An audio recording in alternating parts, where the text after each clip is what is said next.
Many people believe that weight loss is a painful thing. To shift those stubborn pounds you must go hungry all the time. Many are afraid to even set a weight loss goal because they can't stand the thought of going hungry and the frustrations that it brings. For a lot of people it's just better to be overweight than to suffer hunger pangs. Well, who can blame them? If the only way to lose weight or stay slim was to go hungry all the time, very few people would be at their ideal weight and the vast majority of the planet would be extremely overweight. It isn't necessary. Our body is a marvelous device. It is truly amazing. Its natural rhythm and internal workings tell us when we are hungry. It has a self-protection mechanism that lets you know when you need to stock up on fuel. A hunger signal is the body notifying you that you need to eat in order for you to sustain a healthy level of energy and have the reserves necessary for healing, repair and maintenance of your cells.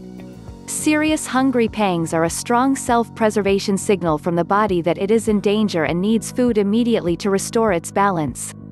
These signals should not be ignored. Your body has no idea that food is in plentiful supply and that it is one of the cheapest commodities of the 21st century. Your body is acting the same way your ancient ancestors' bodies worked. The general design of the human body hasn't changed one bit since then. When your ancient ancestors were living in caves, they relied on their ability to hunt for food to feed themselves. Sometimes they would go days or weeks without a kill and the body would send them warning signals that they were in serious danger. When they did eat, the body immediately, being still in self-preservation mode, stored as much of the energy as it could in reserve as fat. Your body works in exactly the same way today. Starving yourself just doesn't work. It goes against nature to think that you can starve yourself and lose weight. Of course you can get the exception when people just don't take in anywhere near enough food to sustain themselves, but we all the effects of this kind of dieting. So, we know that starvation diets don't work and you don't want to spend 2 hours a day in the gym. How do we lose weight then? Well, the good news is you do not have to go hungry to lose weight. Nor do you need excessive amounts of exercise. The truth is, eating regular nutritional meals and allowing your body to fill itself to satisfaction is the key to reaching and maintaining a healthy, slim body. By not allowing yourself to go hungry, you will in fact avoid overeating, which is the very thing that usually happens when you break a starvation diet. One method is to eat 5 or 6, fairly small, healthy meals divided up throughout your day. Instead of eating 3 large meals at breakfast, lunch and dinner, divide the same quantity of food into 6 meals instead and eat an extra small meal between a small breakfast and lunch, one between lunch and dinner, and if you are hungry later, have another one. Try to avoid having the last meal close to bedtime. Anytime up to 2 hours before bed is all right. Don't wait when you feel hungry. Eat as soon as you can.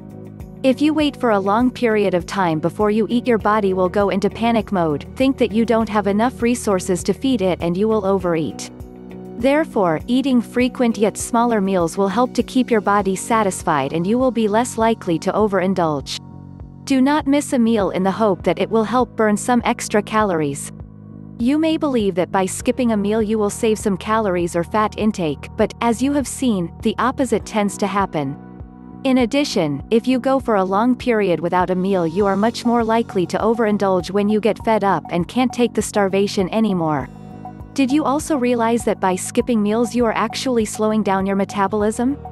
Because your body thinks there is a food shortage, it not only stores extra fat but it also slows down the amount of fat it burns. The body's natural survival instinct is triggered, you put on extra weight and burn fewer calories and fat. As the body burns fat to convert into energy, you will find that you become lethargic and tired. Starving yourself just doesn't work. In addition to eating smaller, more frequent meals, you should also teach yourself to eat slower. Place your knife and fork down between every bite and chew for a few seconds longer than normal. It can take us up to 20 minutes to realize that the body is full and completely satisfied.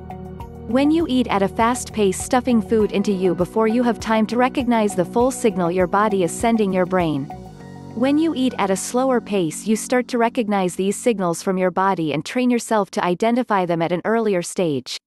Take an extra 15 minutes extra a day. To some of you this may sound like a lot. But all you have to do is split it up throughout the day.